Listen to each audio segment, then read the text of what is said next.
Hi, everyone, and welcome to Who Threw the Curve. And this is a Robert Ruiz rant.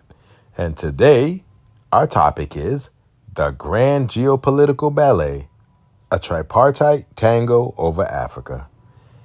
As the geopolitical tango intensifies, with the United States, Russia, and China elegantly stepping on each other's toes, we find the dance floor increasingly shifting towards Africa. Africa, that vast, resource-rich continent that everyone remembers exists when they need something. As America's global rivalry with Russia and China doesn't just intensify, but practically salsas its way into the forefront, the ability to project influence in regions such as Africa is not just coming into a sharper focus, it's getting its own spotlight and perhaps a drumroll. First, let's paint the picture of the great power rivalry with the broad strokes of sarcasm, shall we? Imagine, if you will, America, Russia, and China in an over-the-top reality TV competition. Think geopolitical influences, next top model, or the amazing race for global dominance. Each contestant is trying their hardest to woo Africa, bearing lavish gifts of investments, infrastructure project, and the ever-so-tempting promise of a non-interference in internal affairs. Wink, wink. America, with its charming smile and a bouquet of democratic values in one hand and military bases in the other, has been playing the long game. It's like the contestant who believes good old-fashioned charm and a promise of better tomorrow will win the day. However, they often find themselves looking slightly perplexed when their advances aren't as effective as hoped, especially given their complicated history with intervention, or as some might call it, crashing the party uninvited. Enter the suave Russia, with an uncanny ability to show precisely when a country discovers it has valuable resources or strategic importance.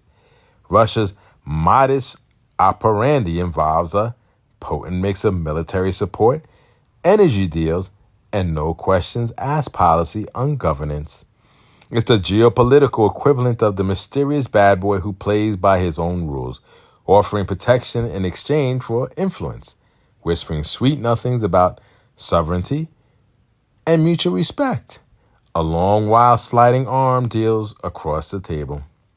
Then there's China, arriving on the scene with infrastructure projects so grand they make the pharaohs of Egypt look like amateur builders. China's approach is like starting a relationship with a grand romantic gesture, building a stadium here, a highway there, and perhaps an occasional parliament building, all under the banner of the Belt and Road Initiative. It's as if China's saying, why just influence when you can own the infrastructure?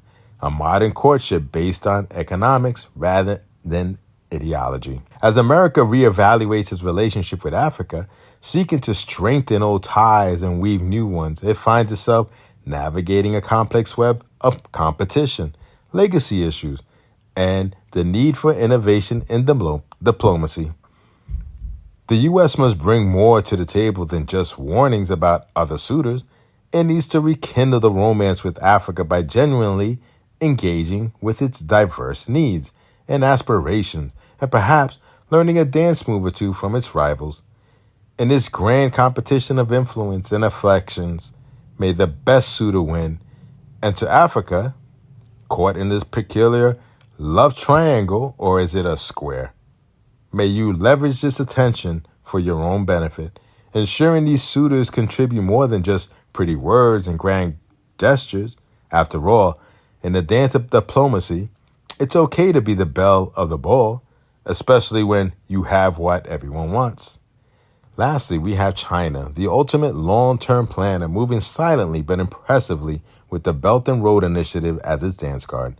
China brings to the table not just investments, but whole infrastructure, ports, roads, railroads spring up, creating tangible connections.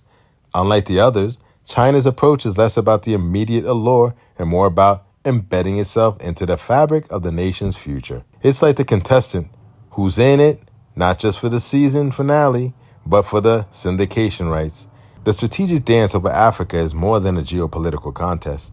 It's a reflection of the changing dynamics of global power.